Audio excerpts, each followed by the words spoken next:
Hello Basement Programmers and welcome to the basementprogrammer.com YouTube channel. This is Tom from basementprogrammer.com. This is the second episode in my introduction to the machine learning service called Amazon Textract. Now, in the first video we covered the most basic way of using Textract to get printed text out of a document. While this basic use case is certainly useful, in this video we're going to dive into a much more advanced feature using Textract to identify and extract form data. So let's have a quick look at what we managed to do in episode 1. As I mentioned, episode 1's text processing was a very simple use case. Textract identified the words of text on the page and then grouped them into lines of text. This could provide us with usable text from the document. That could be used for use cases like indexing the text that appears in the document or providing text-to-speech with something like Amazon Polly. Here in episode 2, we're going to dive into a much more complex use case. Not only is Textract going to scan the document for text, but it's also going to use machine learning to help identify parts of a form. So what's the key and what's the value? Let's have a look here. I have a sample form that was put together using a stock template.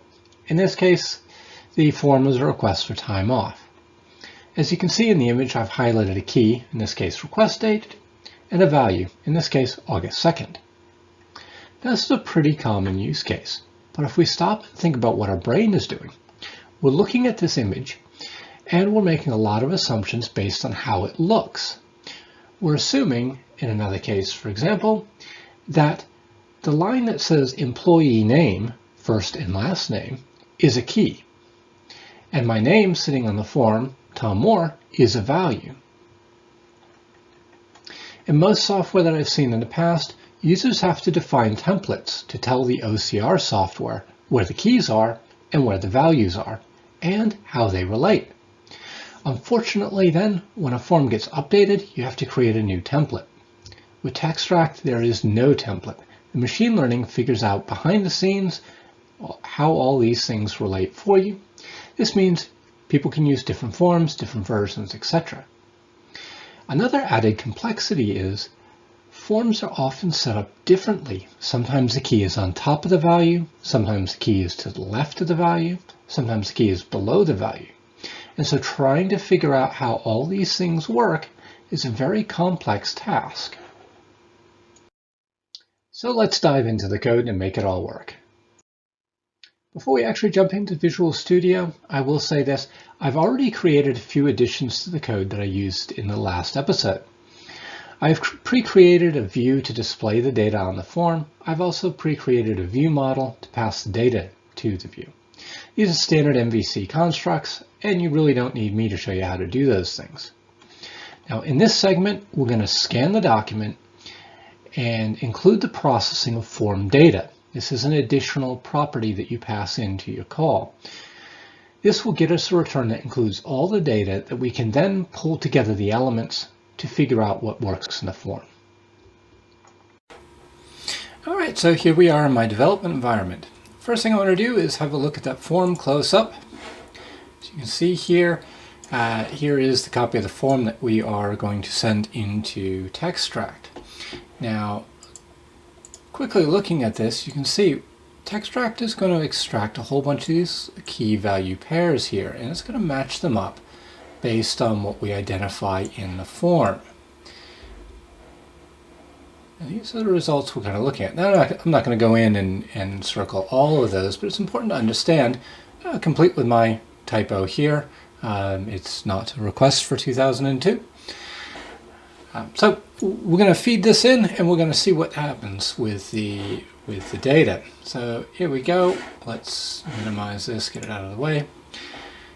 And we're going to look here at the text from our MVC project. Now, this is pretty much as it was before. I have added a model here, which is simply going to pass data to a view. I've also added the views for my for the new forms that I need, because once again, you don't really need me to show you how to do those. Okay, so here we go. We're going to add some simple code. So I'm going to add an action called upload form. Now I've already updated the home page to have this upload form item into it. That's going to do a very similar, it's actually pretty much a copy of the form I had, or the view that I had in the previous use case. And so it's going to have a return, an HTTP post, which is going to give us a file. As with the last use case, I'm going to save the file into S3. I won't bother diving into that code because I kind of looked at it a little bit in the last episode.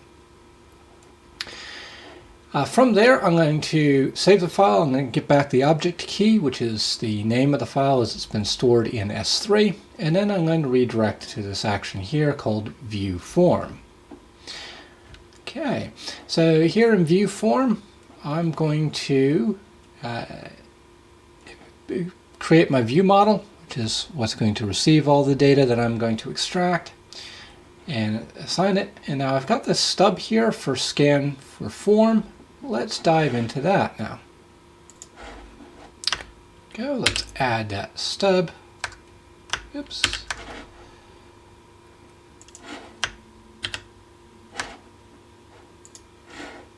Okay, so we got this little stub here now. Seem to be having some difficulties with copy and paste, so please forgive the video if it seems a little bit jittery. Okay, from here, I'm going to add some code in.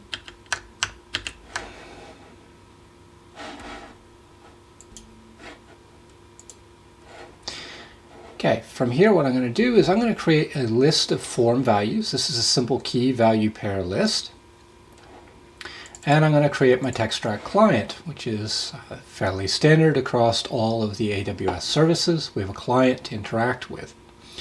The next thing I'm going to do is call this analyze document async. Now this is a slightly different function that we used from what we used up here. In the previous call, we just called detect document text async. Analyze document is a little bit more complex, and it allows us to do some additional things other than just extracting the text for the document.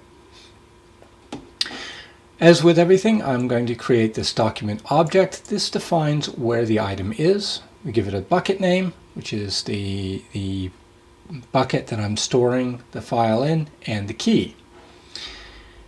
Now the key differentiator here, or the primary differentiator here, is this item called feature types. So I can pass in a list of feature types that I want to enable for the analysis.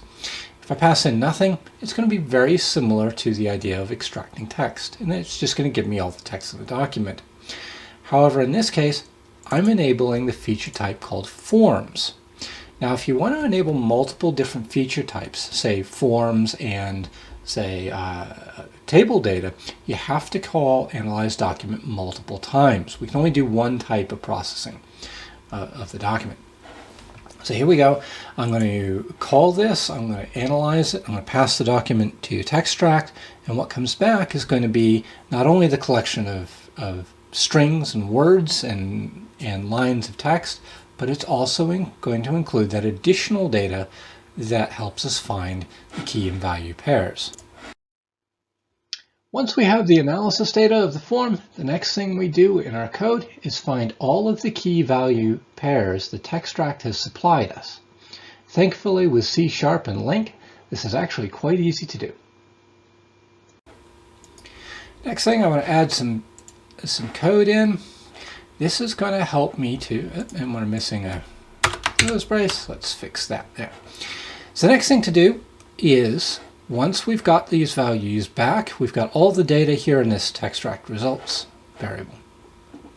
The next thing I want to do is find all the key value sets that have been returned. So again, this list is going to contain a whole bunch of entries for words. It's going to contain entries for lines, the page, but now it's also going to include these key value set options that have been added in. So for every key value set, obviously I want to be able to iterate through and find the text processing. Now that we have a list of all the key value pairs, this is where the real work begins. The next thing we need to do is for every key value pair, we need to locate the start of the key. Now, if you remember from my form, many of the keys have multiple words. We're going to use Textract's relationship mappings to get the full text for the key. Just to illustrate the point here that I was speaking of in the last segment, let's have a look at this item here. So this is a key and a value pair. Now, the key gets made up of a word here, employee, name, first, and last name. Now, each one of those is going to be a separate block in the returned data. So we have to assemble those. And similarly,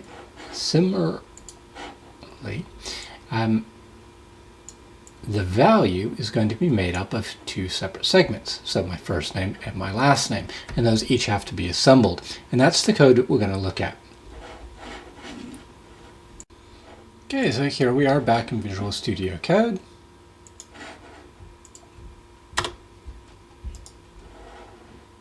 First thing I want to do is grab a value for the key name. I'm going to use a string builder because, as I said before, the keys are most often multi-word keys. Now, okay, so the next code I need to grab here is the code to find the actual key. So for every element that is a key value pair, there is, inside of the relationships, you're going to find an element labeled as a child. The child is the start of the key. So that is the start of that named data element. So what I want to do here is I'm going to use link again, and I'm going to grab from the relationships the first relationship that is of type child, and that is the block that identifies the start of my key. Okay. Now I'm going to add some more code here, which helps me assemble the key in its entirety. So for my key block, so that's the first child. Obviously I want to check and make sure it's not null. If you have a value, in some cases you'll get a value that doesn't have a key, so I want to discard those. But where I do have a key, what I want to do then is for each key, so IDs is going to be a collection of word blocks that make up that key text. So to illustrate that, as you can see here, if we look at the key value pair identifies this whole thing. The key block identifies this area, and each one of these IDs identifies a word. So for what I'm going to do is I'm going to grab each one of those IDs. So each one of those IDs, I'm going to grab the block that corresponds to that, and I'm going to append that to my string builder that identifies the key. And that will give me, so as soon as I've iterated through all of those, that'll give me the full text for that key item. So it'll give me employee name, first and last name in this case. Now assembling the text for the values is very similar to what we did for the key. The code is slightly different, so we'll show you how to do that now as well. Okay, so now assembling the values is going to be a very similar process, although the code is not exactly the same as assembling the key values.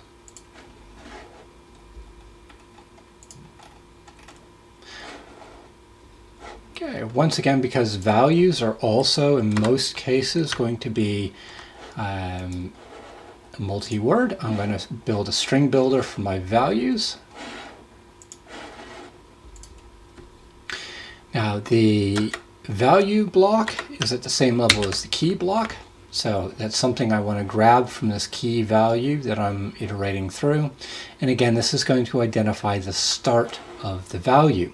You can see here that while the key starts off with a relationship type of child, the value starts with a relationship of value. So there you go. And now from here, I'm going to add my additional code in. So you can see that the code block is a little bit more than the code to assemble the key. So what I'm going to do is I'm going to go and get the first element of the blocks for the value element. But then what I'm going to do is for the value, instead of starting with the key element, I'm actually just starting with the sub blocks or the sub block IDs. So there we go. Just clean up the code a little bit. Okay, and so after we iterate through this, we're going to have the key in this key name string builder, and then we iterate here through the value element, and we'll have the full text for the value inside of this value results. And of course, because these are individual words, I'm going to postpend a space. The final code in the solution is to simply package up the key value pairs and send them off to the form. In some cases, we need to weed out data that is missing one particular element or the other. So we'll do that real quick and then package it up and we'll test it out. So here we are back in Visual Studio again for the final set of code. So now that I have the key name assembled and the value result assembled, I'm going to write those to a string and then add those to my form values, but only if both the key and the value are not null or empty. So doing a little bit of sanity checking there because I don't want a bunch of garbage values having been returned. So I've got that. Form values, which is that collection or that list that I created up here.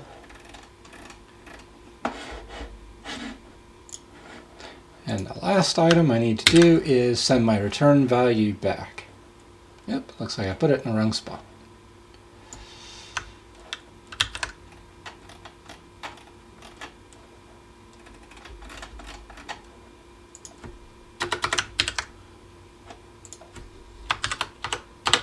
Okay, so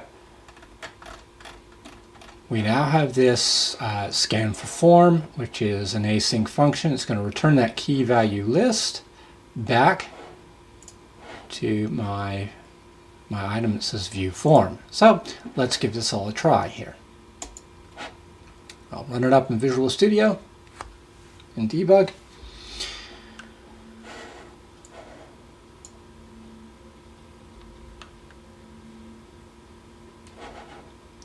Click my new upload your form item. I'm going to choose the form and feed in my form sample and click upload.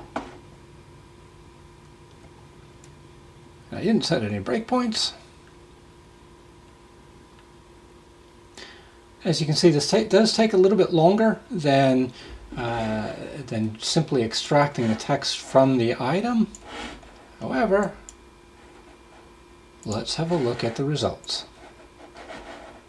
So you can see here, request date. So that is the same, including my little error. Let's see if we can get this a little bit easier to view side by side.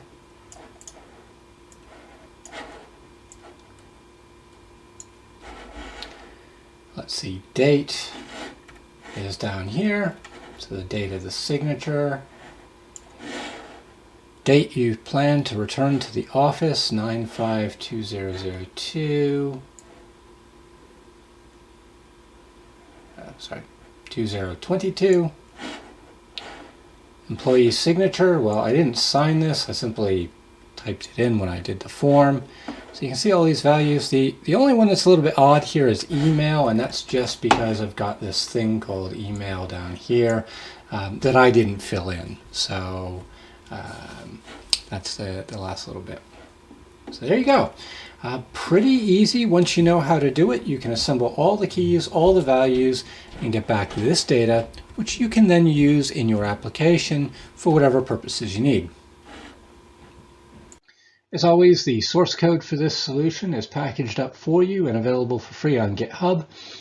The In the repo, every episode has its own folder, so you can have a look at what the differences were between the various episodes. So if you want to grab it, go ahead and grab it.